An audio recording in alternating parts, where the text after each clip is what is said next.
पढ़ा न्यूक्लियस क्या होता है। तो nucleus is the double membrane bounded cell organelle. इसको माइक्रोस्कोप के नीचे देखते हैं तो डेंसली स्ट्रेन्ड होता है। न्यूक्लियस साइटोप्लाज्म के बीच में चीजें एक्सचेंज कैसे होती हैं, न्यूक्लियोपोर के थ्रू एक्सचेंज ऑफ सब्सटेंस होता है। इसके बाद न्यूक्लियस सेल डिवीजन वगैरह में भी मदद करता है। न्यूक्लियस के अंदर हमारा जेनेटिक मटेरियल होता है जिसको बोलते हैं डीएनए। डीएनए का एक सेगमेंट जो किसी चीज के लिए कोड करता है उसको बोलते हैं जीन। फिर चार चीजें मिलती हैं, DNA, RNA, histone protein, non histone protein. इससे बनता है क्रोमैटिन। क्रोमैटिन क्या होता है, अनकंडेंस्ड फॉर्म ऑफ डीएनए होता है।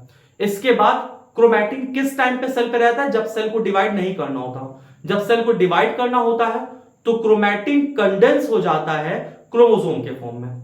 जो प्रोकैरियोटिक सेल होते हैं उसमें न्यूक्लियस एब्सेंट होता है, यानी कि प्रोकैरियोटिक सेल के जेनेटिक मटेरियल के चारों तरफ कोई भी मेम्ब्रेन नहीं होती, जबकि जो यूकैरियोटिक सेल होता है उसमें न्यूक्लियस प्रेजेंट होता है। इसके बाद अगली चीज हम लोगों ने पढ़ी है कि कुछ सेल ऑर्गेनल प्रेजेंट होते हैं, जो सिंगल मेम्ब्रेन है, कुछ डबल मेम्ब्रेन है, कुछ के चारों तरफ कोई मेम्ब्रेन नहीं होती। Ribosome no membrane.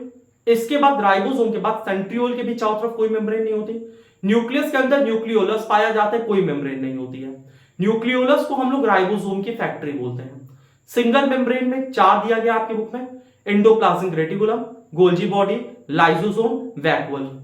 वैक्यूल के मेम्ब्रेन को, जो आउटर मोस्ट मेम्ब्रेन है, उसको टोनोप्लास्ट बोलते हैं, अलग से नाम है। इसके बाद डबल मेम्ब्रेन में न्यूक्लियस आपने पढ़ ही लिया।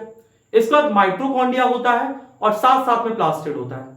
माइटोकॉन्ड्रिया प्लास्टिड की एक खास बात है कि ये सेमी ऑटोनॉमस भी है, डबल मेम्ब्रेन होने के साथ साथ। सेमी ऑटोनॉमस मतलब इसके पास खुद का डीएनए होता है, खुद का राइबोसोम होता है, तो काफी प्रोटीन ये खुद से क्या करता है, बना लेता है, जो कि इसको रिक्वायर्ड होती है।